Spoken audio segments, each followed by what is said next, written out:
Hello, good evening. Today I'll be presenting an event that occurred in the year 61 of the Islamic calendar.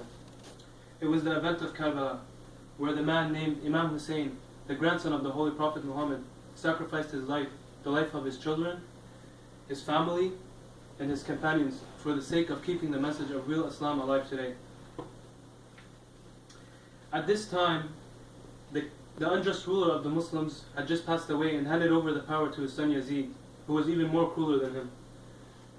His advisors told him, if you were to get the support of the majority of people of the Islamic nation, you need the allegiance of 4 people, and one of them was Imam Hussein. So the governor set out to Medina, where Imam Hussein was living.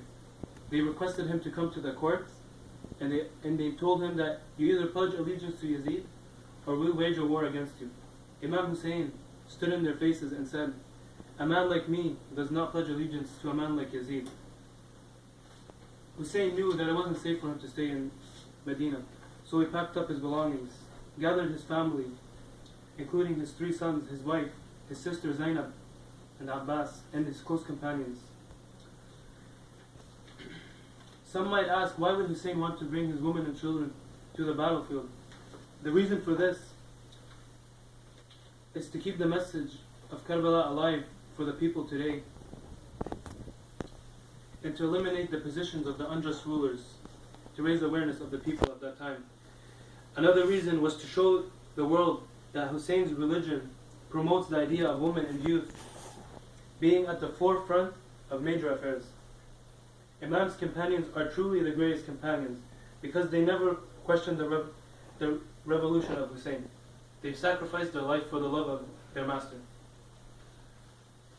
Upon arriving, they requested from the enemy one last night so they could worship God and be with their families. During that night, Imam Hussein turned off the candles and told his companions that if you want to leave, you can leave. And he turned off the candles so they would not be embarrassed. One great companion stood up and said, "O my master, if I were to be killed and my body to be chopped up and my ashes to be flown in the air, if this were to happen to me 1,000 times, I will never leave your cause." The next morning, the battle took place. The enemy had around 30 to 50,000 enemies. Imam Hussein had 72 companions that went to war.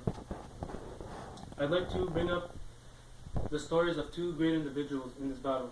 The first one, his name was Hur. Hur, the night before the battle, he was hearing the women and children cry. He began to be questioned by his other commanders. They asked him, "O Hur, you are the strongest warrior in our army. Why do we see you shaking and scared?" He said, "I see myself between heaven and hell." And the next morning he went to the Imam Hussein and asked for forgiveness, and Hussein forgave him. Abbas is the second figure.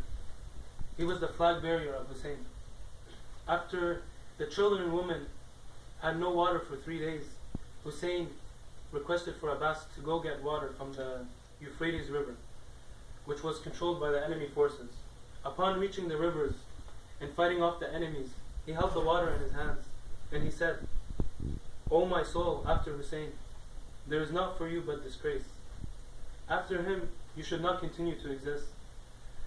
There is Hussein, thirsty and about to drink the cup of death, while you are drinking cold and sweet water. By God, this is not my religion." After the battle had ended, the women and children only remained, and Hussein and his companions' heads were severed and put on spears. The women's tents were burnt,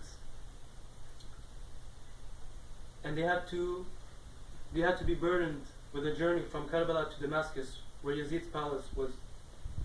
Zainab truly is a role model for a woman. She never regretted and lost faith in Hussein's message. While she was chained in Yazid's palace, and seeing her brother's head being played with a stick, she made a powerful speech that brought the palace to tears. One part of the speech that is really powerful, that has strong significance today, is, "Do you think that by killing the grandson of the Holy Prophet and bringing us to your palace as prisoners, you have scored a victory against Islam? No, Yazid, no. Hussein, with his blood, has made sure that Tyrants like you will not be able to use Islam as a toy to carry out their evil designs. The victory is not yours. The victory is of Hussein. The victory is of Islam. Two famous people had great things to say about the event of Karbala. One of them is Gandhi. He said, I learned from Hussein how to achieve victory while being oppressed. The second is Charles Dickens, who is a famous English novelist.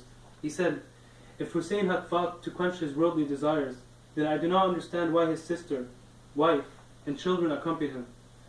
It stands to reason, therefore, that he sacrificed purely for Islam.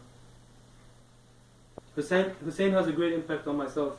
Whenever I'm in my lowest points in life, I remember what Hussein had to go through with his family, and I get back up stronger.